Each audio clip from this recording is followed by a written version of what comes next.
Nós vamos dar uma palestra falando de alguns questionamentos sobre fé, filosofia e também sobre ciência. Mas antes vamos começar com uma oração, ok? Vamos ficar de pé?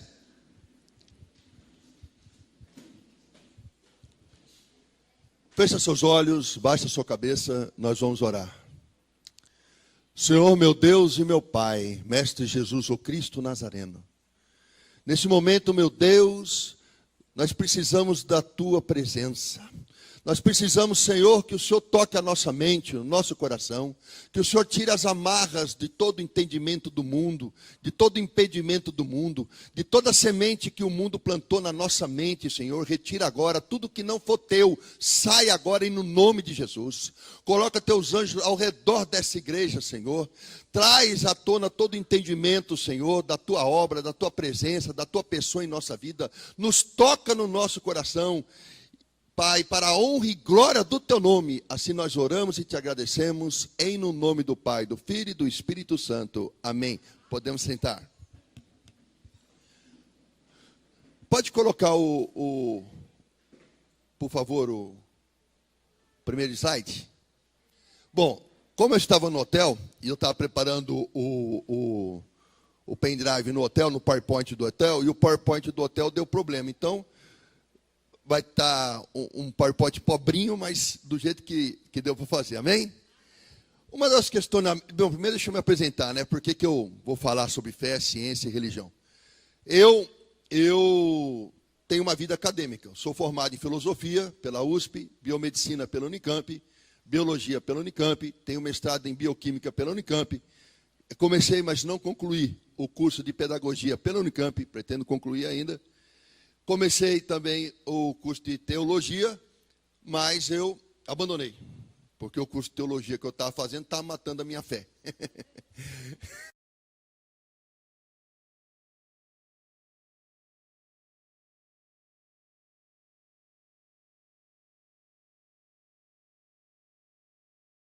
E aí o amor que nos liga a Ele, traz a sabedoria dele em nós, porque a inteligência, a cultura, a sabedoria que nós achamos que temos, na verdade, não nos pertence, foi dada por Ele.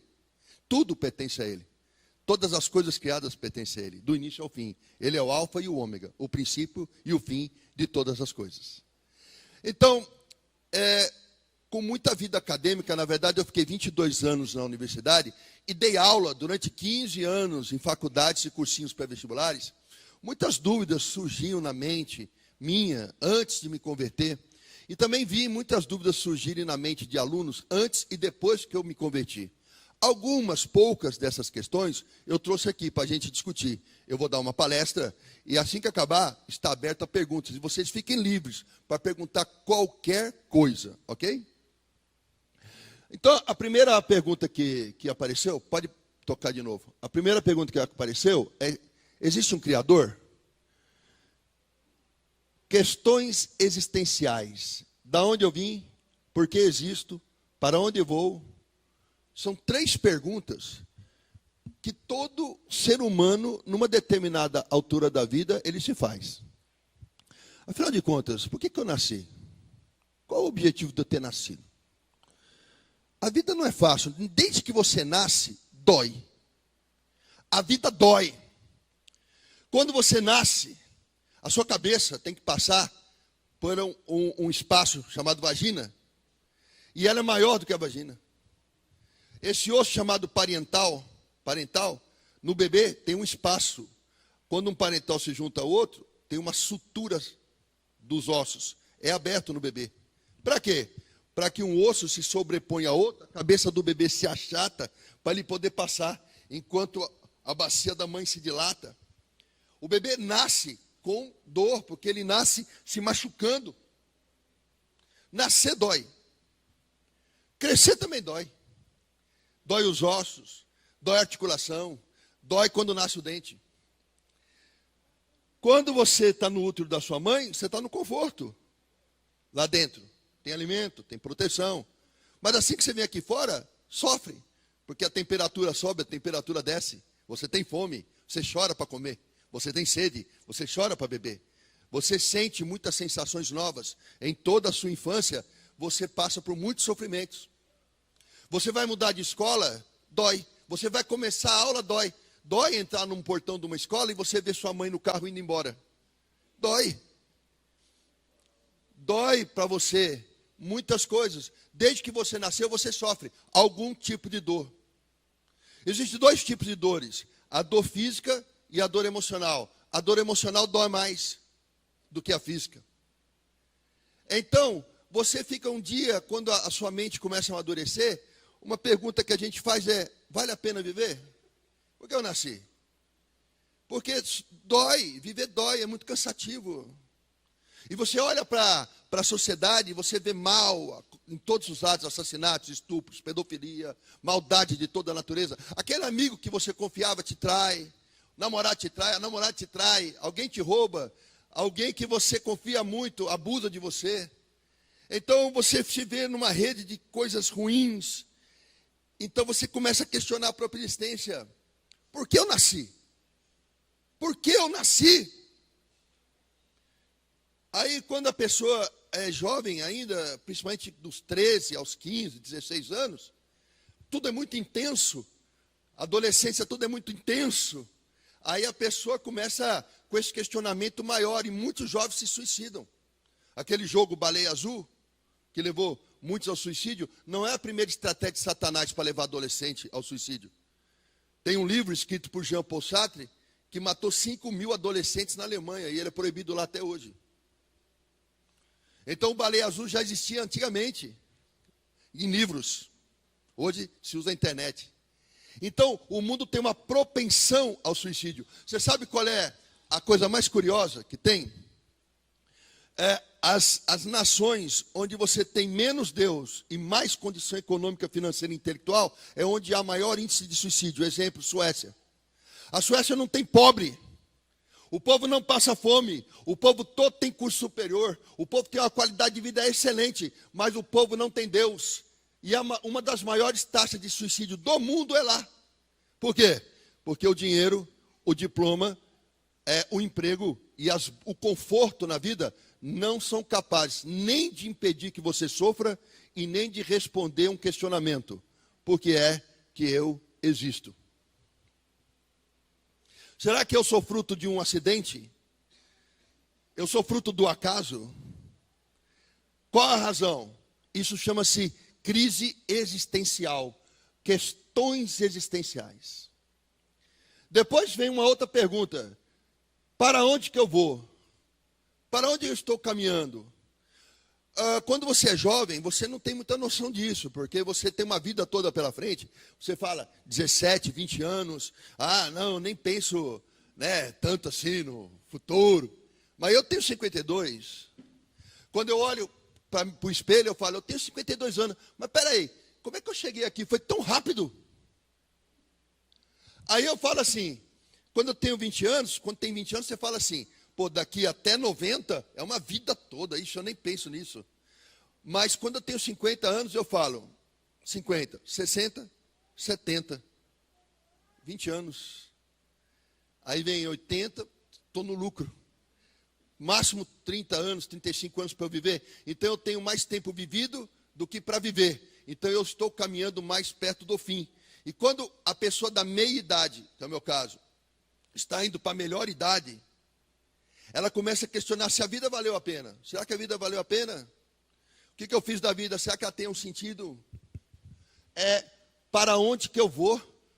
Será que daqui para lá ainda dá tempo de fazer alguma coisa? Será que eu tenho uma outra direção para tomar? E mais, será que com a morte essa vida acaba? Ou tem alguma coisa além? E a outra pergunta, que é exatamente essa: para onde eu vou, de onde eu vim, porque existe para onde eu vou. Tem vida após a morte? Aí eu tenho algumas coisas para conversar com você a respeito disso. E a primeira coisa que eu tenho para falar sobre isso não é nem sobre fé, é sobre biologia. Existe um gene da fé. Um gene. O que é gene? Meu filho é um gene. Não. Gene é um pedaço do DNA que produz um RNA, que produz uma proteína, que produz em você alguma característica. Isso é um gene. Gene é um pedaço de um DNA. O que é DNA? Ácido desoxirribonucleico. Produz um RNA, ácido ribonucleico, que produz uma proteína que desenvolve em você uma característica. Essa característica é chamada de fenótipo ou de genótipo. Fenótipo, característica ligada ao gene que eu vejo a olho nu. Genótipo, característica ligada ao gene que eu não vejo a olho nu. Por exemplo, a cor da sua pele, a cor do seu cabelo, eu vejo. Então isso é o seu fenótipo. Se você tem tendência para música, aquele ouvido absoluto, ouvir uma música, reproduz, é uma característica que você tem genética, é um genótipo, eu não vejo a olho nu. Teu temperamento, teu comportamento, quando ele não está manifesto, por exemplo, você é um cara agressivo, você fala bom dia por quê? Se você é essa pessoa, enquanto você não me responder atravessado, você tem esse temperamento agressivo, esse teu temperamento agressivo é genótipo. Quando ele se manifesta e eu vejo, ele é fenótipo. Então eu tenho um DNA que gera um RNA, que gera uma proteína. Essa proteína faz osso, músculo, cabelo, unha, garras, bico de ave, faz penas, faz chifres. Essa proteína também gera comportamento. E os cientistas da biologia, mapeando o DNA humano, o genoma humano, descobriram uma coisa, que no DNA humano existe um pedaço dele, um gene, que é responsável pela fé. Então presta bem atenção no que eu vou te dizer. Todo ser humano no planeta Terra está programado celularmente, geneticamente, para acreditar em alguma coisa ou em alguém. Você tem 1 trilhão de células no seu corpo. Cada uma dessas 1 trilhão de células necessita acreditar em alguma coisa. O ser humano nasce com uma porção de fé. Ah, mas e o ateu? O ateu tem mais fé que eu. Porque até para falar que Deus não existe, ele tem que acreditar que Deus não existe. Algumas pessoas acreditam que Deus não existe. Outras pessoas acreditam que Deus existe. Outras pessoas acreditam em uma filosofia de vida. Outras pessoas acreditam numa política. Outras pessoas acreditam num determinado autor. O fato é que todo ser humano nasce geneticamente com fé. Agora, fé em quê? Ou no que é outra história. Mas todo mundo nasce programado para acreditar em alguma coisa. Todo mundo nasce. E o pior é que esse gene da fé, ele é o responsável por gerar em nós essas dúvidas. De onde eu vim, por que existo, para onde vou. O único animal do planeta Terra que tem esse questionamento, que sabe da sua finitude, que sabe que a vida acaba e que questiona a vida é o ser humano. Embora todos os seres vivos tenham DNA, embora todos os seres vivos tenham genes, o único ser vivo do planeta que tem um gene que o faz questionar a sua própria existência é o ser humano. No meio de bilhões de espécies, é o ser humano o único. Então, você, dentro de você, cada célula do teu corpo faz de alguma maneira ou outra essas 3 perguntas. Para encontrar o quê? Para encontrar uma razão para viver. Uma razão para sofrer e ainda permanecer aqui. Agora, muda o slide, querido, por favor. Agora, quando eu comecei a ter esse questionamento, algo me impulsionava para sair um pouquinho fora de mim, dos meus problemas, e começar a olhar o universo, começar a olhar a criação como um todo. Quando você faz isso, quando você está questionando por que eu nasci, por que eu existo, para onde eu vou, você está fechado no seu mundo, você está fechado em você. Você está no que a gente chama de filosofia existencial. Você está como um autista, vivendo para si, vivendo no seu mundo. Agora, se você quiser buscar responder perguntas existenciais, você tem que sair fora do seu mundo e olhar no entorno. E uma das coisas que me chamava bastante atenção antes de me converter, já desde a adolescência, é estudar um pouco a criação como um todo. E eu lia muito aquela série do Cosmos, de um astrofísico chamado Carl Sagan. E aí a gente percebe algumas coisas. A gente mora numa galáxia chamada Via Láctea. Ela tem 1 quintilhão de quilômetros. Isso aqui. A luz demoraria 100 mil anos para cruzar toda a Via Láctea. Essa galáxia que a gente mora, chamada Via Láctea, ela tem 100 bilhões de estrelas. Só que uma galáxia tem 100 bilhões de estrelas. O universo todo contém 50 bilhões de galáxias. Cada galáxia dessa tem bilhões de estrelas, como o nosso Sol que a gente vê.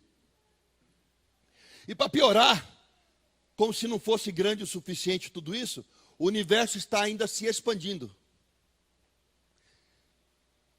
E ele é regido por leis como gravitação, eletromagnetismo, força nuclear forte e fraca. Quando eu olho para essa situação, a primeira coisa que me dá é uma sensação de pequenez muito grande. Eu, em relação à Terra, já sou pequeno. Agora, se eu considerar que a Terra está numa galáxia que tem 1 quintilhão de quilômetros, qual é o meu tamanho?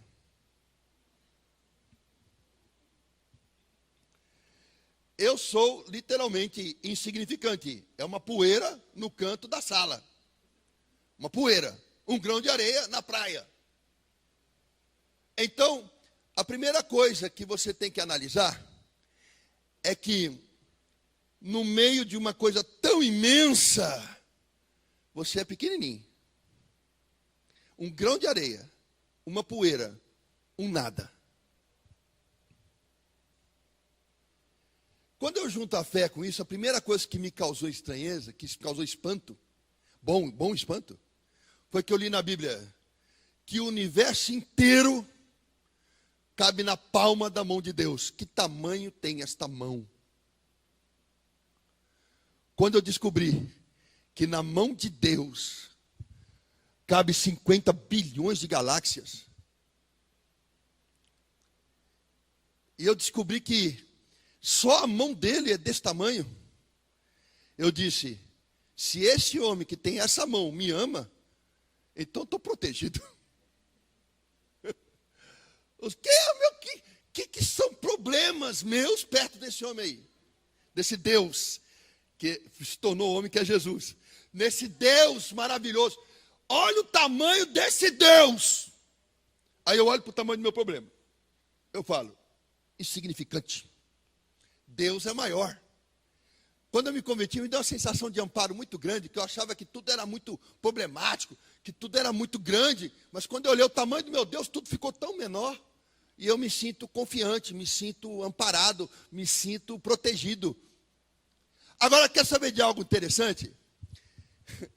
Se a mão de Deus é do tamanho de 50 bilhões de galáxias e mais, porque o universo continua se expandindo, então Deus como um todo é de uma dimensão que eu não consigo imaginar. A glória, a majestade e o tamanho dele não tem proporção que a mente humana alcança. Mas aí ele olhou para mim e para você, que diante de tudo isso é só uma poeira no canto da sala, e ele resolveu diminuir. Ele se desfez da sua majestade, ele se desfez da sua glória, e foi diminuindo, abrindo mão de tudo isso, para entrar no ventre de uma moça, e se tornar do tamanho de uma célula, para gerar em carne e osso um filho. E fez tudo isso porque ele ama a poeirinha que ele criou, num planeta insignificante, no meio de uma coisa.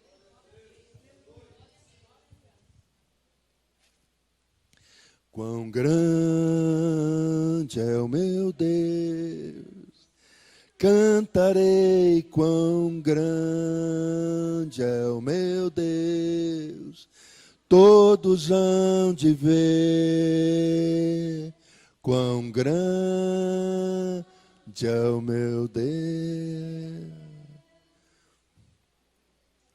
Ele não precisava passar por nada. O universo cabe na palma da sua mão. Ele é majestoso, é glorioso. Tudo se inicia e termina nele. Mas ele quis. Sofreu o nascimento. Ele quis sofrer o sono, a fome, a sede. Ele quis viver na carne o que você vive. E ele fez isso por um único motivo: por amor. Porque o amor não procura seus próprios interesses. O amor não se ufana, não se ensoberbece. O amor não é egoísta, não se alega com a mentira, se alega com a verdade. Porque o amor tudo sofre, tudo crê, tudo espera. Ele é o próprio amor. Nós só o amamos porque ele nos amou primeiro. E eu ia continuar a palestra, mas Deus está me incomodando aqui para falar algo para vocês sobre isso. Mas é algo que Deus está colocando no meu coração. No princípio, Deus criou os céus e a terra. Havia trevas no fundo do abismo. E o Espírito Santo de Deus pairava sobre as águas. E Deus separou a noite do dia e disse às águas: até aqui você vai, daqui você não passa. Criou todas as aves, todos os animais, todas as plantas e ao homem. E depois ele disse ao homem a seguinte frase: tudo que tem aqui, você vai governar, você vai dirigir, e você vai dar nome a todas essas coisas. O homem não trabalhava, o homem não morria, o homem não adoecia, o homem não sofria nenhum tipo de dor. E ele tinha um relacionamento direto com Deus. A função de Deus é dar ao homem, a função do homem receber de Deus, e só. Deus viu que cada animal que ele criou, cada criatura que ele criou, tinha seu par. Ele olhou o homem não tinha par. E ele disse: não é bom que o homem viva só. Farei para ele uma auxiliadora. Colocou o homem em sono profundo, lhe tirou uma das costelas, e depois eu vou explicar isso geneticamente. Lhe tirou uma das costelas, e da costela fez a mulher, a sua ajudadora. Quando o homem acordou do sonho e viu a esposa, ele disse: essa sim, é carne da minha carne, osso do meu osso, sangue do meu sangue. Então Deus disse: olha, no jardim do Éden, onde vocês estão, existem duas árvores, mas tem uma que tem um fruto que eu não quero que você coma, porque o dia que você comer desse fruto, você morrerá. Então o homem e a mulher não conheciam a mentira, não conheciam o pecado, não conheciam o engano. E a mulher foi até aquela árvore que Deus disse para ela não ir. E o diabo, que é espírito, tomou conta de carne e osso da serpente. E a serpente falou com Eva e a seduziu. A Eva comeu o fruto, deu ao seu esposo, que também comeu. E quando isso aconteceu, houve uma separação do homem de Deus. Porque houve um pecado, o pecado da desobediência. O homem desobedece a Deus, o homem se afasta de Deus. E pior, na hora que o homem come do fruto da árvore, ele toma ciência do que é bom e que é ruim. E aí ele decide que ele vai ser o seu próprio Deus. Ele sai do teocentrismo, Deus no centro, e ele passa para o antropocentrismo, o homem no centro. O homem senhor das suas vontades, o homem que dirige a sua própria vida, o homem que faz as suas próprias escolhas. Não é mais o homem que obedece, é o homem por si. Então, quando Deus procurou o homem no final da tarde no jardim do Éden: Adão, por que tu te escondes? Porque eu estou nu. Quem foi que te disse que você está nu? Por acaso você pecou, você me desobedeceu, comeu do fruto que eu falei para que não era de comer? O homem disse: eu comi, mas foi aquela mulher que tu me deu que mandou eu comer. E eu comi. Deus, naquele momento, já não tem mais a relação com o homem como tinha antes, porque houve uma separação. Então o homem é senhor de si mesmo, e o diabo naquele momento entra, assumindo o controle sobre o homem, na carne do homem. Por isso que o mundo jaz no maligno. Porque o sonho do diabo, do Satanás, é governo. Ele sempre quis o governo. Ele promoveu uma rebelião no céu, porque ele queria governar o céu no lugar de Deus. Ele queria ser Deus. Então ele separou o homem de Deus para ter controle sobre o homem, e ele se tornou príncipe desse mundo. E Deus amaldiçoou a terra. Você, para comer o pão, você vai precisar agora lavrar a terra e conseguir o pão do suor do teu rosto. Naquele dia nasceu o trabalho é uma maldição. Depois Deus disse à mulher: com dores de parto você dará luz, e eu colocarei inimizade entre você e a serpente. E disse a serpente: Maldito é tu entre os animais na terra, você vai rastejar para sempre comendo o pó dessa terra. Daquele dia nasceu o pecado. Com o pecado veio o reino de Satanás, o príncipe desse mundo. E aí nasceu a dor, nasceu o sofrimento, nasceu toda sorte de doença, de mazela, de diversidade, de sofrimento que esse mundo tem. O mundo jaz no maligno, porque nós nos afastamos. Mas aprove a Deus um plano. Deus pensou num plano, porque toda a humanidade condenada, afastada dele. A criatura não pode viver longe da fonte da criação. A criação, a vida, está no Criador.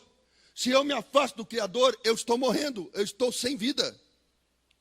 Então toda a humanidade está no pecado, toda a humanidade condenada à morte, toda a humanidade afastada de Deus, toda a humanidade longe do Criador. Da onde eu vim, por que eu existo, para onde eu vou, são perguntas que Adão, quando estava com Deus, não fazia, porque ele sabia a razão de existir. Eu existo para te adorar.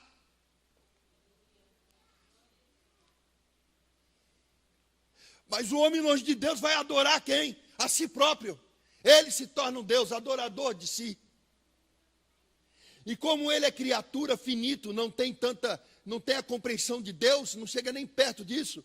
Ele é uma pessoa, um homem, é uma criatura agora cheia de angústia, cheia de crises existenciais, e gerando dor a cada atitude, aprendendo com os erros, e cada erro produz uma cadeia de dores e sofrimentos. Aí muita gente pergunta, se Deus é tão bom, por que o mundo sofre? O mundo sofre porque nós escolhemos esse caminho. Mas aí Deus amou o mundo de tal maneira que planejou dar seu Filho unigênito para que todo aquele que nele crê não pereça, mas tenha vida e vida eterna. Então, se pelo pecado de um homem, pela desobediência de um único homem, toda a humanidade se separou de Deus, planejou Deus. Pela obediência de outro homem, toda a humanidade seria resgatada. Então Deus despede-se de toda sua glória, sua grandeza, sua magnitude, e ele vai para dentro do útero de uma mulher. E desde que foi gerado, a vida de Jesus não foi fácil. Porque quando Maria engravidou, estava noiva, Jesus já nasceu no meio de uma crise familiar. Porque ela era virgem e se viu grávida. Como que ela ia falar para o noivo que ela estava grávida, mas que ela não tinha traído ele? Quando ela deu a notícia, José não creu nela. Mas como ele amava Maria, e ele era um homem de linhagem real, um homem de nobreza de espírito, é descendente da linhagem de Davi, e porque amava Maria, ele disse, eu vou abandoná-la em segredo, para não trazer problema para ela. Porque ela pode ser até apredejada por adultério pela lei dos judeus. Mesmo se sentindo traído, este homem amava tanto a esposa que ele quis o bem dela. Até que um anjo foi a José e disse, olha, o que Maria disse é verdade, e ela está grávida do Salvador. José creu e assumiu um filho que não é dele. Ele estava com uma mulher grávida, com um bebê no ventre, que não, ele não é o pai, ele é padrasto. Naqueles tempos, houve um censo. E as pessoas tinham que voltar para seu lugar de nascimento para serem contadas. José pega Maria grávida e vai a Belém por causa do censo. E porque muitas pessoas estão em Belém, não tem lugar na hospedaria. E José caminha com Maria em cima de um jumento, provavelmente grávida, em cima de um animal, pelo deserto. E ele não tem emprego, ele tem profissão, ele é marceneiro, mas ele está desempregado, pouco dinheiro no bolso, ele está indo para uma viagem com uma mulher que está grávida de um filho que não é dele. Em nenhum momento ele pensou, está muito difícil isso aqui, hein? Vou abandonar essa mulher. Esse filho não é meu, isso não é problema meu. Ao contrário, ele suportou toda a dificuldade, mas não largou a esposa e não abandonou a criança. Você diz, que bonito isso. E o Espírito Santo pergunta a você, dentro da sua casa você tem abandonado seu filho? Quantas horas você gasta trabalhando? Quantas horas você gasta fazendo pós-graduação na faculdade? e deixa o seu filho sozinho, sendo criado por professores, amigos, mundo, vizinhos, etc. A prioridade é a tua família, não é a tua formação intelectual, nem o tanto de dinheiro que... mas eu ganho dinheiro por causa dele. É mais valioso para ele a tua presença do que o quanto você põe de comida no prato. José não abandonou nem Maria, nem Jesus. Chegou na estrebaria, não havia lugar para eles, porque estava tudo lotado. E Maria entrou em trabalho de parto. E aí, numa estrebaria, ele falou: moço, eu preciso, a minha mulher está para nascer. Aí ele falou: não tem nenhum quarto, mas tem ali um estábulo, se for urgente, usa o estábulo. Aí Maria deitou no monte de palha, e o Rei dos Reis, o Senhor dos Senhores, nasceu. E o primeiro ar que entrou pelo seu nariz tinha cheiro de esterco de vaca. Nasceu na pobreza, sendo rei. Ele não precisava passar por isso. Ele escolheu passar por isso. Herodes ficou sabendo que foi enganado por 3 reis. E se revoltou com isso, falou: mas esse rei dos judeus nasceu, então ninguém me falou nada, me enganaram. Então o anjo aparece para José e fala: olha, vai para o Egito, porque você está sendo perseguido por um rei. Jesus mal nasceu, ele não tem onde nascer, nasce num lugar qualquer, e um rei está perseguindo um bebê. Ele já nasceu no meio de grande perseguição. Jesus nunca teve uma vida fácil, nunca teve uma vida fácil. A mãe dele engravidou num conflito familiar, nasceu numa estrebaria e acabou de nascer um bebê, já é perseguido. E não é perseguido por qualquer pessoa, ele é perseguido por um rei. E o rei, com medo do rei dos judeus que acabara de nascer, o rei Herodes, mandou matar as crianças. E houve choro na terra de Raquel, de 2 anos para baixo, as crianças foram sacrificadas. Por causa do nascimento desse bebê, muitas crianças morreram. E houve choro na terra de Raquel. Quando Herodes morreu, o anjo apareceu a José e disse: agora você volta, para que se cumprisse a profecia que o Salvador viria do Egito. Curioso é que Maria engravidou, mas toda vez que Deus queria falar sobre Jesus, Deus falava com José, não com Maria. Porque Deus instituiu o homem sacerdote do lar, e ele não desrespeita a autoridade. Você, pai, está presente ou está ausente? Delegou para a sua esposa ser ela o sacerdote do lar? Abandonando o seu papel, você peca. A sua esposa vai ficar cansada. Ela vai se queixar, porque é muito peso sobre ela. Ela foi criada para outra coisa, para ser ajudadora, não para ser a responsável. Ser macho, ser homem, não é ser valente, saindo matando todo mundo com revólver na cinta. Ser macho, ser homem, é dar colo para sua esposa, é cuidar do seu filho, é trabalhar para sustentar a casa, é levar todos ao mais perto de Deus que você pode, mesmo que você morra fazendo essas coisas. Então, José volta com Jesus e com Maria. E José, ele criou Jesus, aprendeu, alfabetizou Jesus, ensinou Jesus nas Escrituras. Foi aí que ele aprendeu a ler. E Jesus cresceu em sabedoria, em beleza, em graça, a ponto de aos 12 anos ele pregar nas sinagogas e todo mundo se espantar. Como é que esse menino é tão inteligente? Como é que ele é tão sábio? De onde vem toda a autoridade? E José cresceu ensinando o seu ofício. Jesus cresceu com José ensinando o seu caráter, preparando como um filho. Teve outros filhos, José, e criou todos, sem abandonar nenhum. Mas daí, um dia, começa o ministério de Jesus. Ele começa o ministério numa festa de casamento, transformando água em vinho. E de lá para cá ele foi pregando o reino dos céus. Nunca houve uma mentira na sua boca. Nunca houve um engano na sua boca. E ele deu prova de que era Deus, porque ele curou o cego, ele curou o coxo, ele curou o leproso, ele levantou o paralítico, ele curou as almas das pessoas, ele trouxe a salvação. Mas antes de Jesus começar o ministério, alguém Deus levantou para preparar o caminho. E este era primo de Jesus. Chamava-se João o Batista. Que no ventre de Isabel recebeu o Espírito Santo. Quando Maria se aproximou grávida, o bebê se agitou. Esse homem era um homem muito estranho, porque ele era feio, ele era cabeludo, ele era barbudo, todo desganhado. Ele usava uma roupa que era feita de pele de animal, e ele tinha uma alimentação muito estranha, porque ele só comia mel e gafanhoto. Mesmo assim, multidões iam ao deserto falar com ele. Mas espera aí, multidões vão por uma igreja, por quê? Porque o pastor é bonito, o terno é chique, o sapato cromo alemão. Não, ele era feio, cabeludo, barbudo, comia mel e gafanhoto e tinha pele de camelo. Então não é pela aparência que a multidão ia para o deserto. Será que lá onde ele pregava, então, era um oásis? Tinha lugar para sentar, tinha tâmaras, tinha água fresca, tinha sombra? Será que a multidão ia para o deserto para ter conforto? Não. Ia para o deserto para tomar sol na cabeça, sentar na areia quente. Não havia conforto.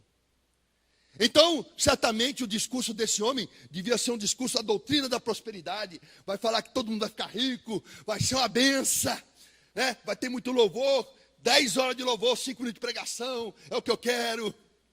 Profecia, profetada, é lá que eu vou. Não, as palavras dele eram duras, eram palavras de arrependimento. Endireita teu caminho, apruma tuas veredas, que aquele que há de vir virá. Era tanta autoridade nesse homem que ele apontava para o castelo e dizia: Herodes, seu adúltero, para de dormir com a mulher do teu irmão. E o rei tremia, porque multidões o seguiam. Quando Jesus, o Cristo, foi à presença dele, João disse: eu não sou digno que lhe amarre as alpargatas, quanto mais te batizar, não posso te batizar. E Jesus falou: é necessário que você me batize. Então João desceu, Jesus, às águas, e naquele momento houve um encontro do Pai, do Filho e do Espírito Santo, porque o Espírito Santo, na forma de uma pomba, desceu do céu no Filho, e o Pai bradou do céu: eis o meu Filho amado, em quem muito eu me alegro. Curioso é que quando Jesus começou a pregar, a igreja de João era uma igreja que tinha o quê? Multidões. E muitos que seguiam a João começaram a seguir Jesus. Alguns dos obreiros da igreja de João foram até João e falaram: João, tá doido? Esse tal de Jesus chegou aí, dividiu a igreja. Os membros estão indo para lá. O que o João disse? Deixem que vão. Convém que ouçam a ele e não a mim. E quando falavam com João: como é seu nome? Quem é você? Ele nunca disse: eu sou João, o presidente da igreja tal. Eu sou João, o apóstolo da igreja tal. Eu sou João, o evangelista da internet, que tem não sei quantas. Eu sou o cara. Quando perguntava João: quem você é? Ele dizia: eu sou só uma voz que clama no deserto. Nem o nome. Ele dizia: eu sou só uma voz. Prenderam a voz, porque uma mulher pediu a cabeça dele e dançou para o rei, seduzindo o rei. Na cadeia, a única preocupação de João Batista é: será que eu estou certo que Jesus é o Salvador mesmo? E mandou perguntar a Jesus, e Jesus deu a resposta: diga a João que o cego vê, que o surdo ouve, que o paralítico se levantou. Então João ficou feliz. Quando desceu a lâmina sobre o seu pescoço, ele estava tranquilo, porque convém que ele morra para que Cristo viva. Quando Jesus recebeu a notícia da morte de João, ele disse: em verdade vos digo, que de homem nascido de mulher, nunca houve e nunca haverá ninguém maior do que João o Batista. E Jesus nunca mentiu, nunca enganou. Ao contrário, ele curou, ele salvou, ele libertou, ele cuidou, ele tratava com amor todas as pessoas. E quanto mais ele amava, mais perseguiam ele. Quanto mais ele pregava a verdade, mais perseguiam ele. Ele nunca teve uma vida fácil. Até que um dia, no Getsemane, sabendo que a cruz se aproximava, ele foi conversar com Deus. E ele se angustiou, e a tristeza foi tão grande que o ambiente pesou. Os colegas, os apóstolos, amigos dele, estavam ali dormindo, de tão pesado que o ambiente ficou. E ele estava sozinho no dia da sua maior aflição antes da cruz. E ele sofreu uma tristeza tão profunda e uma angústia tão grande, a ponto de suar sangue. E ele estava sozinho. Então ele pediu ao Pai: Pai, se possível, afasta de mim esse cálice. Mas como Deus mandou ele obedecer, Jesus disse: a carne é fraca, mas o espírito está pronto. Pisa na cabeça da serpente, recebe o beijo de Judas e começa a via sacra. Ele foi cuspido, espancado, botaram uma coroa de espinho em sua cabeça para satirizá-lo, deixaram a sua nudez exposta apenas com um trapo, a vergonha da humilhação. Ele foi desprezado, mas ele não apanhou pouco não, a palavra diz que ele foi moído. Moído quer dizer, não há 1 centímetro de pele sem uma marca. O seu sangue brotava em toda a parte do seu corpo. E muitos acreditam, poxa, é um sofrimento físico muito intenso. Mas eu digo a você, que além do sofrimento físico intenso, ele carregava um sofrimento maior. Porque o peso que ele tinha nos ombros não era só de 2 madeiras não, formato de cruz. Era o peso de todo o pecado da humanidade que ele carregava ali. Sem dever nada. Quando penduraram ele na cruz, existe algo que você precisa saber. A morte de cruz é tortura, é violenta e é dolorosa. Porque quando você fica de braços abertos muitas horas, o diafragma tem dificuldade de soltar o ar. Ou seja, a pessoa que está na cruz, ela recebe o ar, mas ela não consegue fazer isso. Sofrido, bem debilitado, ele tem as mãos e os pés cravados e pendurados numa cruz.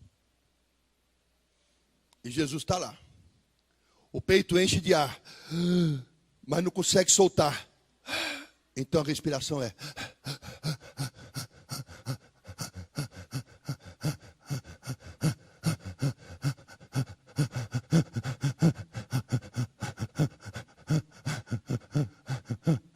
o tempo todo. Ele podia naquele momento olhar para o povo que estava lá embaixo e falar: vocês são culpados disso. Ele poderia descer de lá, ele poderia dar ordem aos anjos e acabar com a humanidade. Mas ao invés disso, ele força o peso do corpo nos pés, levanta o corpo, solta o ar, puxa o ar. Pai, perdoai-os. Eles não sabem o que fazem.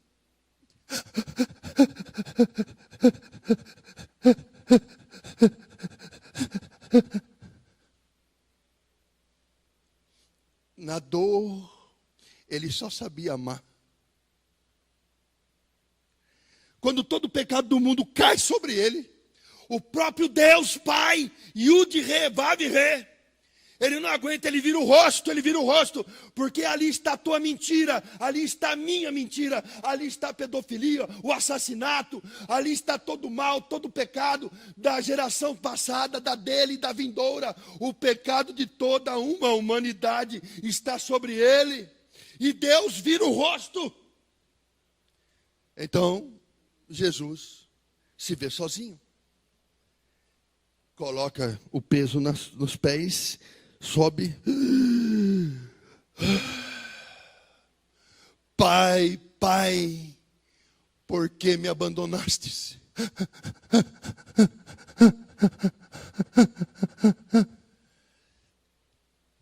Ninguém o matou. Ele se deu em sacrifício. Por fim, ele firma os pés, estica o corpo. A ti eu entrego o meu espírito. E morre.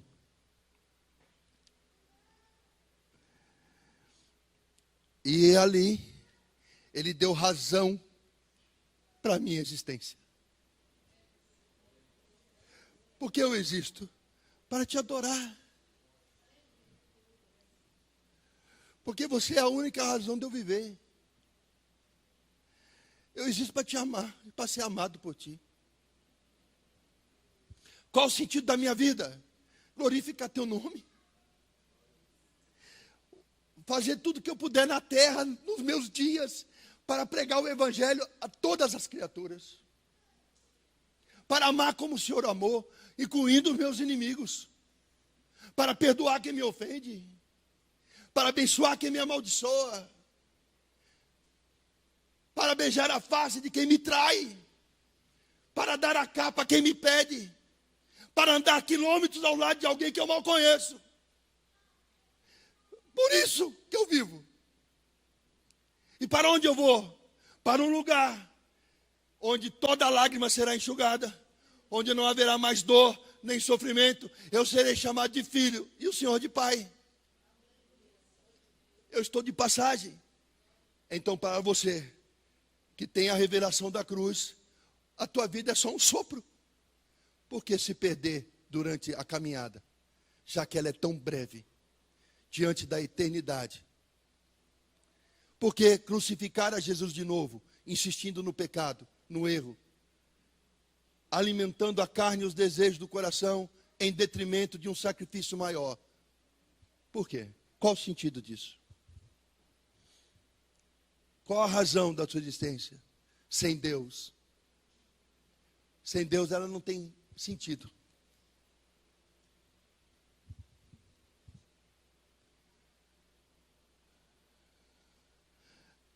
Tudo que Deus faz, Ele coloca a impressão digital dele. A gravitação, o eletromagnetismo, força nuclear forte e fraca, são algumas das forças e impressões que a ciência identificou, que para mim são impressões digital de Deus. Porque essas forças, por exemplo, controlam todos esses 50 bilhões de galáxias.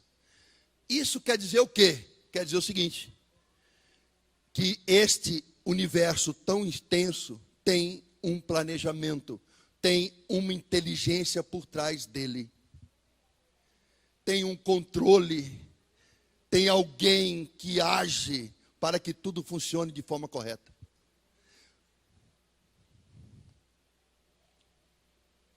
A gravitação afeta objetos, grandes planetas, estrelas e galáxias. O eletromagnetismo é a principal força de atração entre os prótons e elétrons, permitindo a formação de moléculas. O átomo tem prótons e nêutrons no seu núcleo e tem elétrons que estão na eletrosfera, circulando. Para formar uma molécula, um átomo tem que se ligar ao outro. Ele se liga por ligações covalentes, dativas ou iônicas, compartilhando elétrons, formando moléculas. A força nuclear forte é a força que liga os prótons e nêutrons entre si no núcleo do átomo.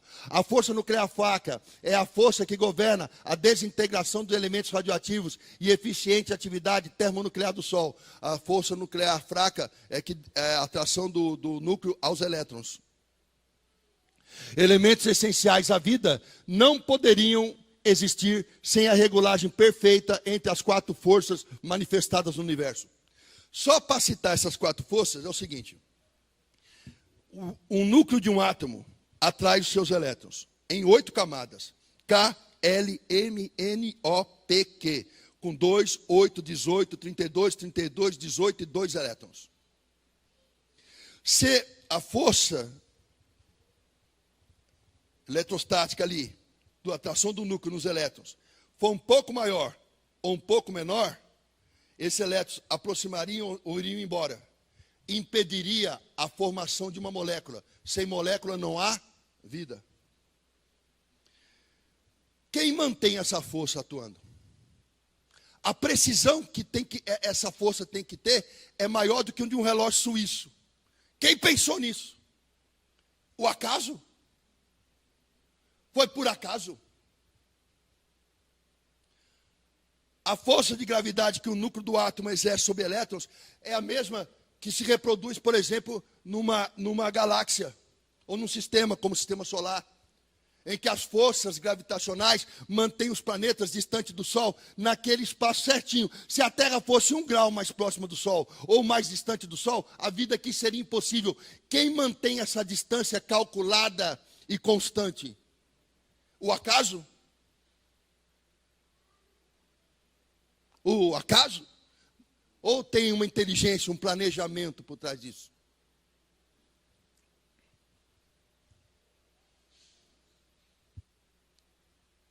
Pode rodar. Tudo se renova. Ah, não. Volta. Tudo se renova. É outra coisa que a ciência pergunta. Tudo se renova. Elementos essenciais à vida, como carbono, hidrogênio, oxigênio, nitrogênio e ferro, não poderiam existir sem a regulagem perfeita entre as 4 forças manifestas no universo. Ou seja, aquelas forças que eu falei para você, elas são responsáveis pela formação dessas moléculas. E essas moléculas são responsáveis pela formação da vida. Se a força eletromagnética fosse um pouco mais fraca, os elétrons não se manteriam no encontro do núcleo do átomo, tornando impossível a produção de moléculas. As condições da Terra, tamanho ideal, composição de elementos, distância perfeita do Sol, acúmulo de água na superfície, etc.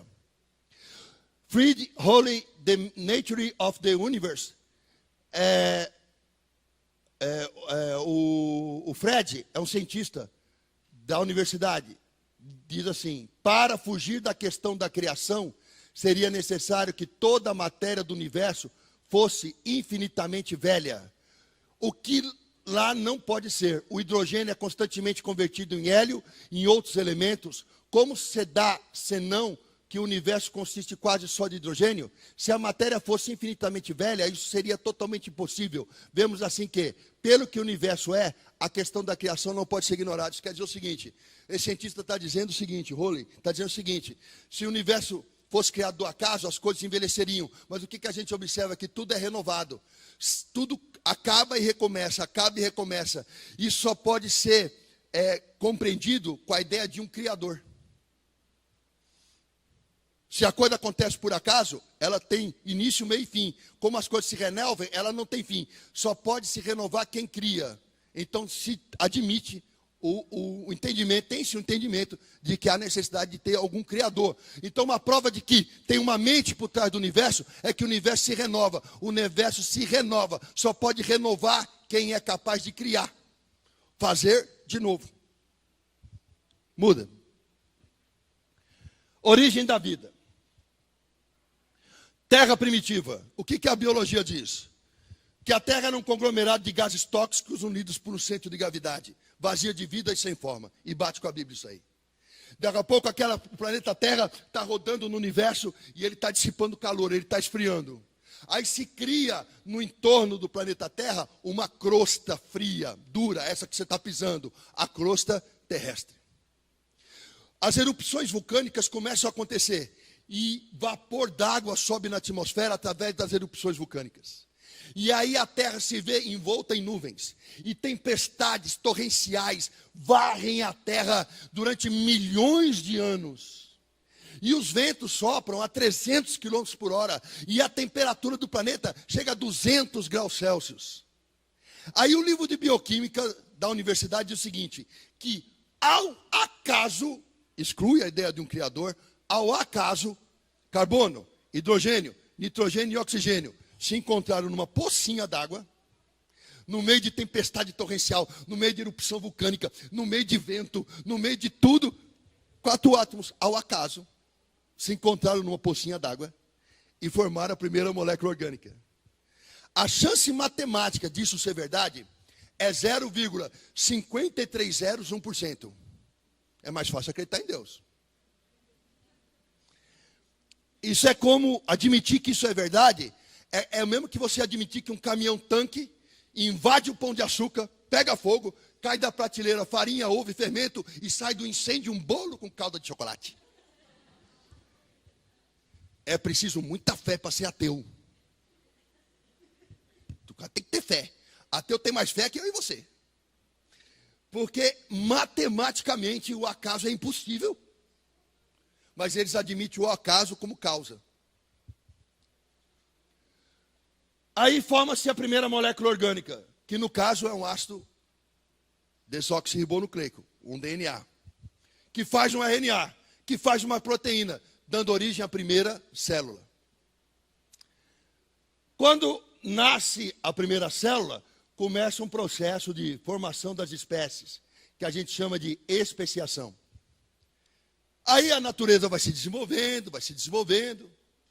O planeta todo tem um continente só, não tem África, não tem Europa, não tem Austrália, não tem Brasil, é um continente só. E o nome que se dá a isso é Pangeia, no tempo que tudo era um continente só. E as espécies vivas moram nesse continente. O que Charles Darwin diz? Que na hora que começa a rachar esse único continente, e eles começam a separar, as espécies que vivem nesse continente se separam naqueles blocos de terra que estão se distanciando. E o distanciamento geográfico vai gerar um distanciamento reprodutivo que vai gerar novas espécies. O nome disso é especiação. E aí entra o conceito da evolução de Darwin, Charles Darwin. E eu vou falar um pouquinho sobre ele. Quem é Darwin? Darwin é um cientista protestante, filho de pastor. Filho de pastor. Darwin ele não tinha dinheiro, ele também não tinha nobreza, não tinha título. E naquele tempo, para você galgar uma universidade, ou você tinha que ter muito dinheiro, ou você tem que ter título de nobreza. E ele não tinha nenhum dos dois. Quem era o pai de Charles Darwin? Ele era um comerciante, pastor e comerciante. Só que tem um detalhe, o pai de Charles Darwin quebrou, faliu, não tinha mais R$1 no bolso. Aí ele falou para o Charles Darwin, você só tem duas saídas. Ou você vai entrar num mosteiro para virar monge, virar padre, ou você vai para o exército morrer. Aí o Charles Darwin falou, mas estudar não pode? Ou é padre, ou é a morte. Não, mas lá na faculdade você não tem como entrar, porque lá você não é nobre, você não tem, eu estou falido. A gente não tem como. Mas Charles Darwin tinha um dom. Ele era muito bom em desenho. Aí ele descobriu que estava sendo fabricado um navio de pesquisa chamado Beagle, na Inglaterra. E que esse navio de pesquisa, ele ia dar a volta ao mundo fazendo experimento científico. Por causa da sua habilidade e por causa de alguns contatos, ele conseguiu a vaga na universidade. E a universidade era Universidade de Ciências Naturais, que mistura física, química e biologia num curso só. E ele era um aluno medíocre. Todo mundo tirava 10. Quando tirou Darwin? Tirou 5. Bonito, né? Ele não tinha notão, ele não era um gênio. Mas quando o navio Beagle ficou pronto, precisaram dele, porque as pessoas iam viajar o mundo todo e precisavam de alguém para desenhar o que via, as árvores, os animais. Então ele entrou no navio e ele se tornou um taxidermista. Palhava animal, aprendeu a fazer isso. Então, um dia, ele caminhou, obrigado, ele caminhou no Beagle, o Beagle fez a volta na América do Sul, pegou o Oceano Pacífico e parou num lugar chamado Ilhas Galápagos, que é um arquipélago de ilhas próximas umas das outras. Aí Charles Darwin desceu do barco e viu numa ilha um pássaro com bico comprido, peito branco, penas azuis e patas vermelhas. Foi a remo para outra ilha, reme. E encontrou na outra ilha o mesmo pássaro, com penas azuis, peito branco, pata vermelha, só que o bico, em vez de ser comprido, era curvo assim. A única diferença é o bico. Aí ele reparou o seguinte, na ilha que tem a ave de bico comprido, tem larvas em troncos velhos. O bico comprido serve para furar o tronco velho, colher a larva e a ave se alimentar. Na ilha próxima, que tem a ave de bico curvo, não tem muita larva em tronco, mas tem semente. Então, a ave usa o bico curvado para comer a semente. Aí ele descobriu, quebrando pedras, encontrando fósseis, que na ilha em que tem aves de bico curvo, há um tempo atrás, havia aves de bico comprido também. Então, aves de bico comprido e bico curvo viviam no mesmo local. Por que só as aves de bico comprido morreram e as aves de bico curvo sobreviveram naquela ilha que só tem sementes?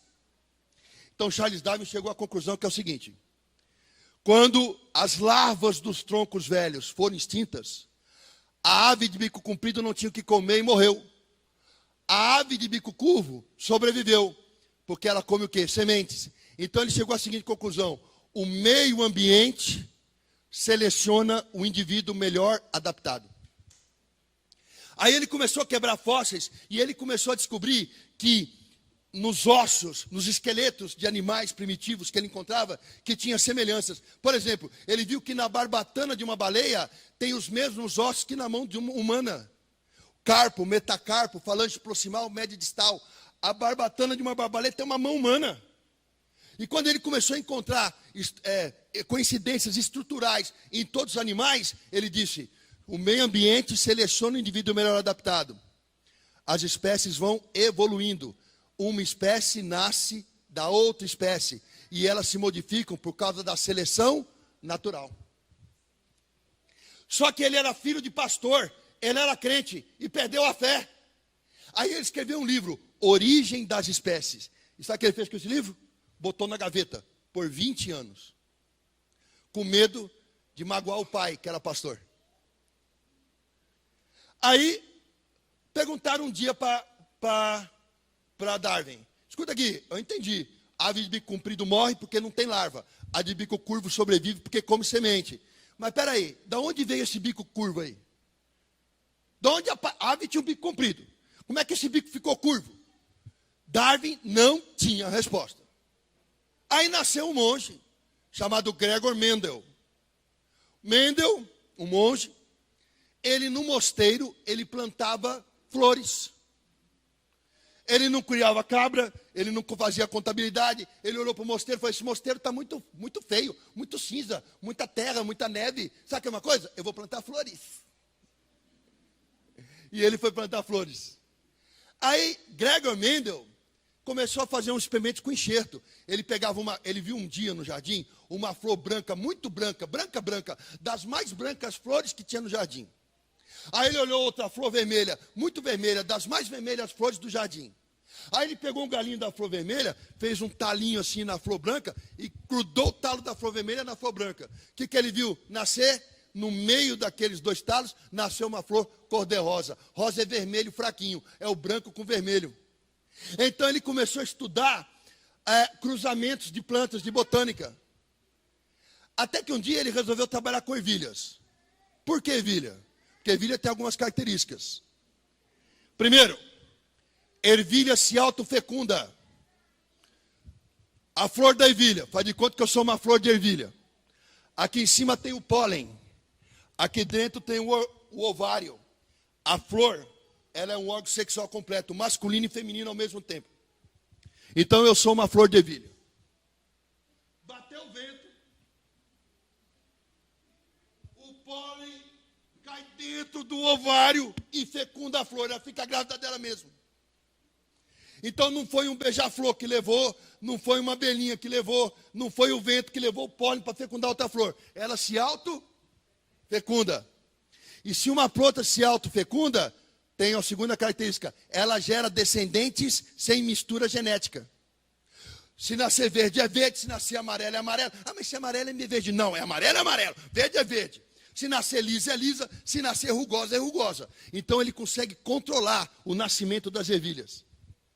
Aí ele começou a fazer cruzamento de ervilha amarela com verde, lisa com rugosa, e ele descobriu o seguinte, ele descobriu a resposta que Darwin não deu. Da onde veio o bico curvo das aves que só tinham o bico comprido? Gregor Mendel descobriu. O gene descobriu que aquele bico curvo veio através de um negócio chamado mutação genética. Mistura de genes também. Ele tinha resposta que Darwin não tinha. E até hoje se tem uma injustiça muito grande. Ninguém fala assim que a genética nasceu do Mendel. Fala que é neodarwinismo. Sendo que Darwin não tinha noção disso. Aí então, o livro de Darwin foi lançado, o livro das espécies, e o trabalho de Gregor Mendel foi lançado. E aí criou uma separação de fé e razão. A humanidade falou, Deus não criou nada.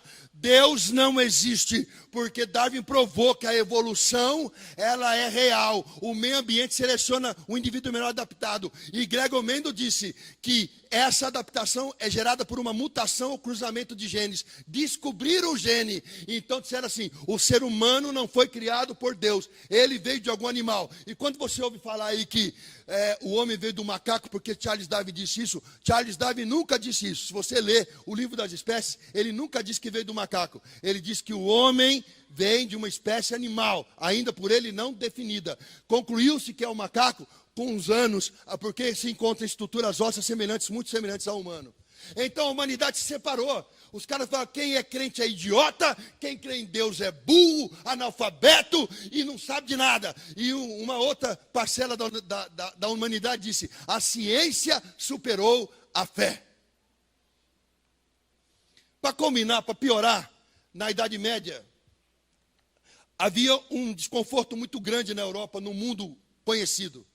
Porque quem tinha dinheiro, quem era burguês, enchia um navio de marinheiro, gastava muito dinheiro para viajar para as Índias, para pegar especiarias, trazer até a Europa e vender. Só que quando ele chegava na Europa, o rei tinha poder absoluto. O rei falava, gostei do que você trouxe, é meu. Mas peraí, rei, eu gastei, eu investi, o navio é meu, não tem nada teu. Eu sou rei, eu sou dono de tudo que você tem, inclusive da tua mulher, se você reclamar.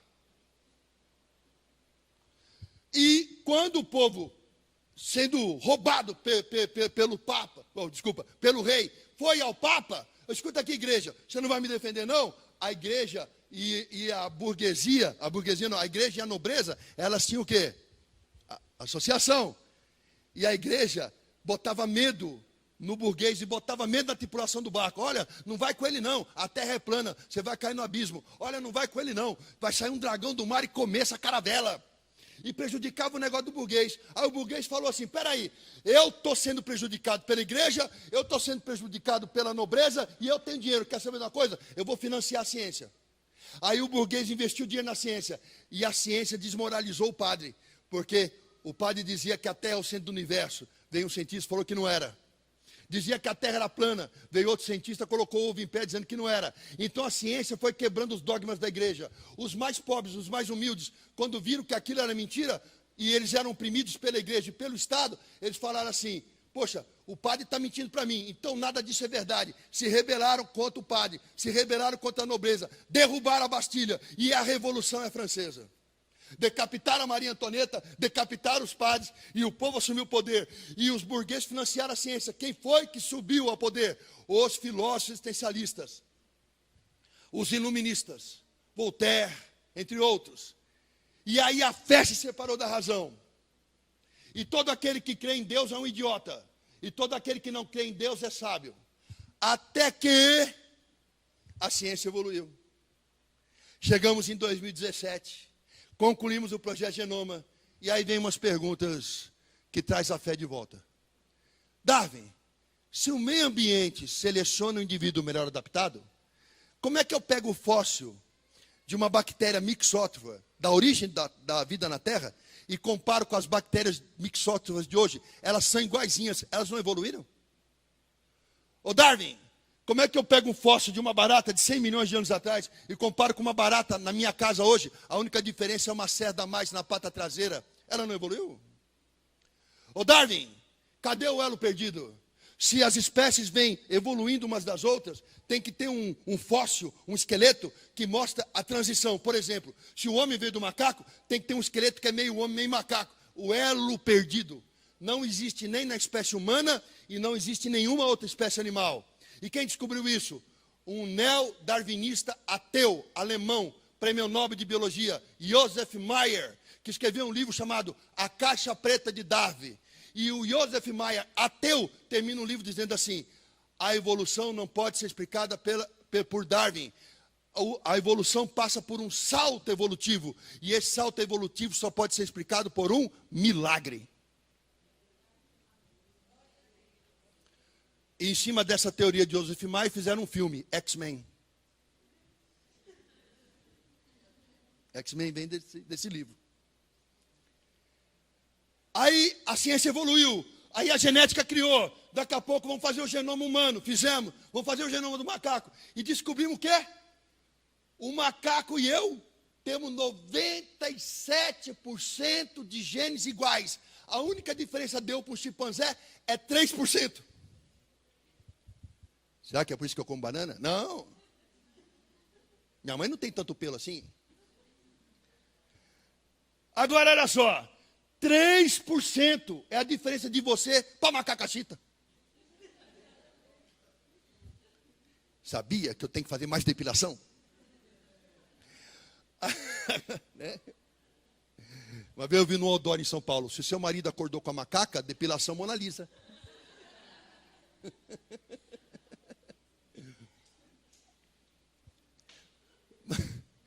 Eu lembro uma vez que eu fui pregar não falando mal da igreja, não estou falando mal da igreja, mas eu fui pregar na congregação, e tinha uma irmãzinha sentada na frente, ela tinha um saião, né, mas já me parecia a canela dela, e ela estava com uma meia grossa, uma meia bege, tipo meia Kendall, suave compressão, só que tinha uns pelinhos saindo para fora da meia, assim, uns pelinhos duros, parecia uma escovinha de mamadeira. Eu falei, aí eu fiquei olhando, falei, será que Darwin estava certo? Mas olha só, estava bonita aquela canela, eu não conseguia pregar, ficava só olhando para a canela. Falei, misericórdia. Pensou, se casa com a mulher dessa, é difícil, né? À noite ela passa a perna em você, você fala, estou dormindo com a mosca. Que mosca não fica assim? Agora olha só. Meu Deus, só de imaginar, meu Deus. Vamos voltar. Agora olha só, que coisa louca. Tem 3%. Você e o chimpanzé só tem 3% de diferença. Agora põe o chimpanzé no espelho e põe você no espelho. Dá uma olhadinha nos dois. Você tem rabo comprido? Não. Como é que é o dedão do seu pé? É igual ao dele? Você fala assim, vou pegar essa lata de refrigerante e leva na boca para beber? Não. Você anda igual ao chimpanzé? Hã? Você vem para a igreja assim? Não. Você já reparou na boca do chimpanzé? Dá uma olhada na sua. Melhorou, hein? É muita diferença, não é? Agora, peraí. O chimpanzé, ele tem instinto? Mas ele tem a mesma inteligência que você? Chimpanzé faz conta? Chimpanzé faz foguete para ir para a lua? Chimpanzé se forma em faculdade? Mas peraí, você não é 97% igual a ele? A diferença não é só 3%?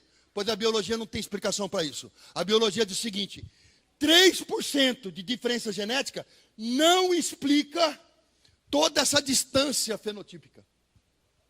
Não tem explicação para isso. 3% de gene, você tinha que ser muito parecido com o chimpanzé. Mas você não é. E essa diferença tão grande não pode ser explicado por 3% de diferença de genes. Estamos encerrando. Outra pergunta que a ciência e a biologia fazem, eu estou encerrando. De onde vem a consciência? O único animal que tem consciência, que tem algum senso moral, é o homem. Os outros animais não têm. O cachorro não sabe que ele vai morrer. Ele vive todo dia feliz. Todo dia está feliz. Ele tem 15 anos, o cachorro vai morrer o ano que vem e ele está feliz. Ele só vive o hoje. Aliás, você tem que aprender com o cachorro, viver só o hoje. A gente tem muito que aprender com o cachorro. Você chuta o cachorro, pá! 2 minutos depois ele está te lambendo de novo. Perdoa seus inimigos. Não é não? Você dá de comer para ele, ele te ama. Você não dá de comer para ele, ele te ama. Ame, independente das circunstâncias. Tem que aprender com o cachorro. O cachorro está lá, feliz. Ele não sabe que vai morrer. Agora imagina se o cachorro soubesse que o ano que vem ele vai morrer. Ele ia ficar, poxa, é a última ração. O que eu fiz da minha vida, que eu joguei tanto tempo fora. Aquela cadelinha lá atrás, que eu devia ter casado com ela. A régua. Então, o cachorro ia ficar o quê? Deprimido. Cachorro não tem consciência, macaco não tem consciência, grilo não tem consciência, louva-a-Deus não tem consciência, leão não tem consciência. O único ser vivo que tem consciência é o homem. E a genética não explica de onde vem a consciência. É fruto de uma reação bioquímica do cérebro. Não se prova isso. A consciência, o que é a consciência? Aquela vozinha, isso está certo, isso está errado. Ela dá padrões morais, valores morais. E quer saber de uma coisa? Não importa onde o homem esteja, existem alguns valores morais que são universais. Como assim? O cara está lá no Tibete, com uma manta laranja, passando frio no alto do Himalaia, fazendo om. Se você falar para ele,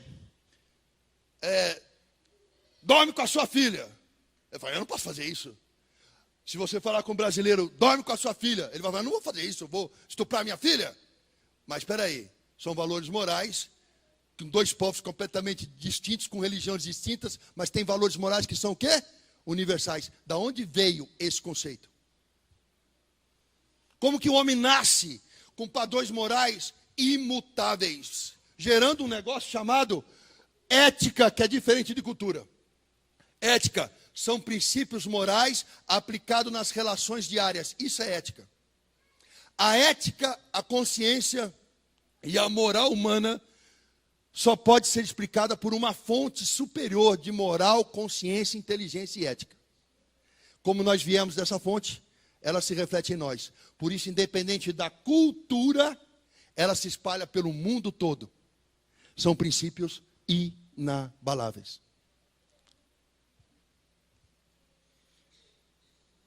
E por fim, para terminar, outra prova da existência de Deus, a própria Bíblia. Tem muitas provas na Bíblia da existência de Deus. Mas aqui, eu coloquei só algumas. Existe uma harmonia e unidade na Bíblia. São 66 livros, escritos por 40 escritores, cobrindo 16 séculos, sem WhatsApp, sem internet, ninguém se conversava. Esses homens, na maior parte dos casos, nem se conheceram. Vieram de lugares distantes, de 3 continentes, escrevendo em 2 línguas principais, mas tem 4 línguas, mas 2 principais, idiomas que um não consegue entender o que o outro está falando.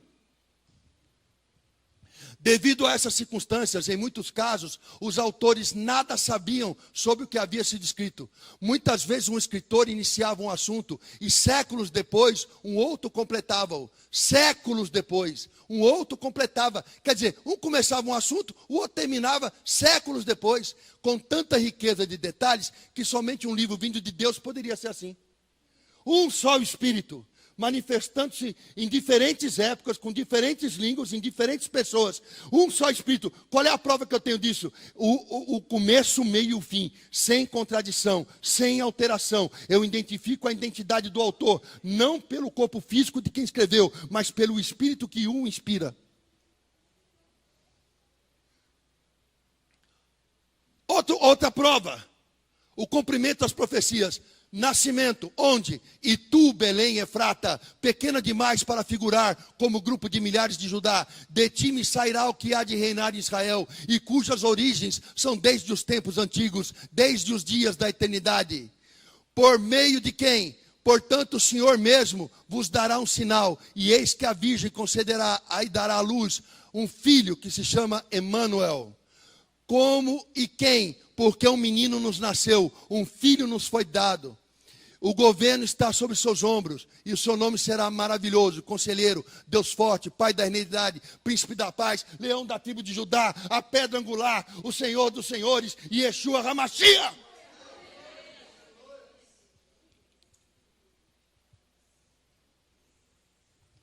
...700 anos antes de Jesus nascer, livro de Isaías, Velho Testamento, profetizou a vinda do Messias. Jesus não só cumpriu essa profecia, mas também cumpriu cerca de 300 declarações específicas sobre o Messias, encontrado em todo o Velho Testamento. Abaixo está somente uma amostra do que encontramos no livro de Isaías, quando comparado ao Novo Testamento.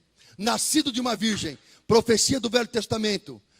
Por isso o Senhor mesmo lhe dará um sinal. A virgem ficará grávida e dará à luz a um filho. E se chamará Emanuel, Isaías 7,14.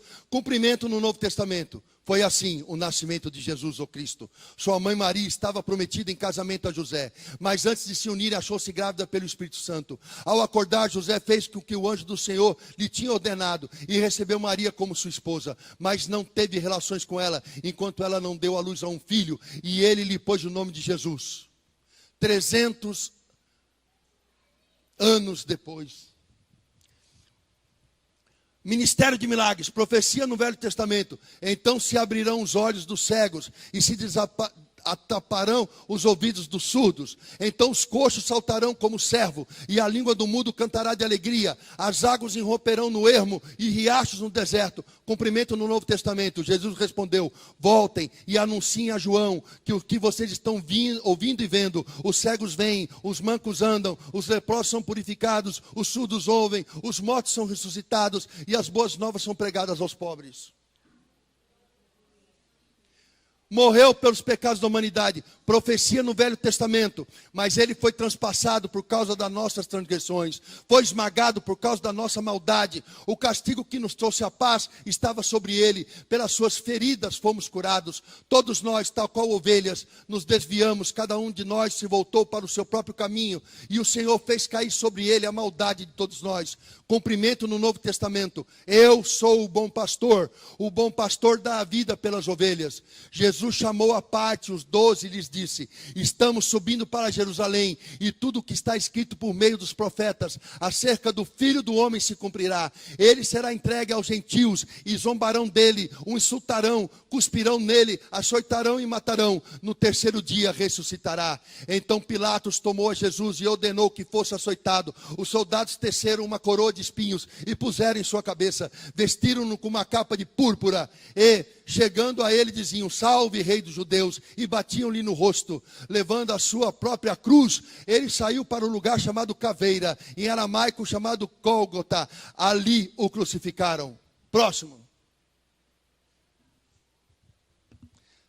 Prova de que Deus existe.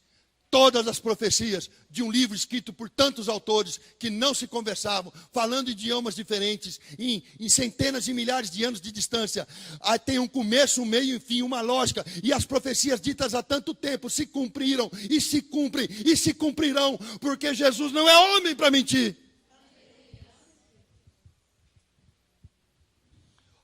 Portanto, para encerrar a palestra, você tem uma escolha. Ou você vive colocando o homem no centro, pela pura razão simples, sem amor, ou você vive pela fé. Iluminismo: eu sou Deus, você se basta, faz as suas escolhas. Você se torna hedonista. Hedonista é aquele que vive buscando prazer, e ele é escravo disso, porque nunca se sacia. Hoje eu quero me prostituir, eu posso tudo, eu sou Deus, eu morreu, a minha vida acaba, não tem céu, não tem inferno. Eu posso saciar todas as vontades do meu corpo, eu vou dormir com todas as mulheres que eu quiser. Aí você sai com 1, 2, 10, 20 mulheres. Aí eu quero virgens, você sai com virgens. Aí daqui a pouco nasce uma outra vontade, eu quero adolescentes. Aí você vai com as adolescentes. Aí você sacia aquele desejo, surge outro, eu quero crianças. Aí você estupra crianças. Aí vem outro desejo, eu quero bebê. E a carne nunca pode ser satisfeita. E um abismo chama outro abismo. Aí você sabe da tua finitude. Aí você vive angustiado. O tempo é importante. Eu estou perdendo tempo. Eu estou me aproximando da morte. E aí você vive angustiado, sem dormir, preocupado, ansioso. Você não tem a quem recorrer. Quando a angústia te aperta, quando a dor vem, a única saída que você pode ver é abreviar a morte. Eu não vou envelhecer. Eu vou acabando aos poucos. Eu vou me enforcar. O salário disso é a morte. Prova disso: Voltaire foi um escritor, produziu obras, quase todas da forma literária, assinando peças, teatro, poema, romance, ensaio de obras científicas, históricas, 20 mil cartas e mais 2 mil livros panfletados. Voltaire foi zombador, teve um fim terrível. A enfermeira que tomou conta dele ouviu a última frase dele, que foi: por todo o dinheiro da Europa não quero mais ver um incrédulo morrer. Durante toda a noite em que agonizava, ele pediu perdão. Nietzsche morreu louco, dizendo que era Jesus. Jean-Paul Sartre se matou. E todos os iluministas e hedonistas tiveram um fim trágico, precoce, ou por doença sexualmente transmissível, ou por suicídio, ou por abusos das mais diversas ordens, que gerou várias doenças, que o levou à morte precoce. Quando o homem se basta, quando ele fala: eu vou satisfazer a minha carne, eu vou fazer tudo que me dá na telha, porque não há mais vida após a morte, você vai viver angustiado, preocupado, desejando morrer a cada dia da sua vida, sem jamais saber o que é felicidade e alegria, vivendo, satisfazendo a sua carne como um viciado precisa do crack, para ter momentos de alegria falsa. Enquanto que Homer, por exemplo, um ateu, a enfermeira relatou que no momento da sua morte, antes do coração parar, ele gritou: estou nas chamas. Ah, mas isso faz muito tempo. André Surak escreveu um livro, eu li. Ela disse que quando ela morreu no hospital, com aquela infecção na perna, ela viu Deus falar com ela e sentiu vergonha. Pediu a chance para que ele desse mais vida a ela. Ela voltou convertida, porque teve um encontro com o Senhor na morte. Mas os filósofos antigos, Aristóteles, Platão, quando um professor da escola falar para você: oh, você é crente, você é burro, vamos ser comunista, vamos ser esquerdista, tem o Karl Marx. Karl Marx era um vagabundo sustentado por um burguês, nunca trabalhou. Karl Marx foi um péssimo pai, foi um péssimo esposo, adúltero, vivia explorando os outros. E eu li o Capital 2 vezes. Eu li Karl Marx, li Durkheim, li Voltaire, li Freud. Eu li Jean Paul Sartre, li Simone de Beauvoir. Eu li tudo isso aí. Eu li Foucault. E o que acontece? Qual é o problema do Capital? Karl Marx desconsiderou duas coisas. Primeiro, o capitalismo é plástico. Quando ele escreveu ou o socialismo ou a barbárie, ele desconsiderou que o capitalismo é plástico. Ele se molda. E desconsiderou a fé, porque ele era ateu. E a fé é uma válvula que elimina, diminui a pressão cultural, mantendo o capitalismo, a meritocracia. Então, quando um professor ateu, viu, jovem, comunista, subir lá, você fala: tudo bem, a teoria desse homem é boa? Como é que ele viveu? Como é que ele morreu? Qual é o padrão moral dele? E se é o socialismo ou a barbárie, quando é que tem um lugar no mundo, me fala só um, que o socialismo funciona? Um só. Ele vai mentir, vai falar que a Coreia do Norte é maravilhosa. Aí você dá uns panfletinhos para ele do Bolsonaro e manda ele pregar lá, para ver o que acontece. Mas os filósofos antigos, Aristóteles e Platão, esse aqui é responsável pela filosofia que crê em Deus, esse aqui pela que não crê. E todos os filósofos do iluminismo estão baseados em Aristóteles. Aí eu vou encerrar dizendo o seguinte, para explicar para vocês melhor. Aristóteles dizia o seguinte: está vendo esse óculos? Está vendo ou não? Ele dizia, Aristóteles não, Platão dizia: esse óculos não é real. Real é a ideia do óculos. Alguém pensou no óculos. Então, esse óculos construído é a manifestação do pensamento de alguém. Então, quando perguntar para Platão o que é real, o pensamento ou o óculos? Platão dizia: real é o pensamento, o óculos é o pensamento materializado. Alguém pensou para fazer. Isso aqui é o pensamento de alguém que eu posso tocar. Quando Platão diz isso, ele está sendo teísta. Por quê? Porque Deus disse: haja luz e Deus pensava e materializava.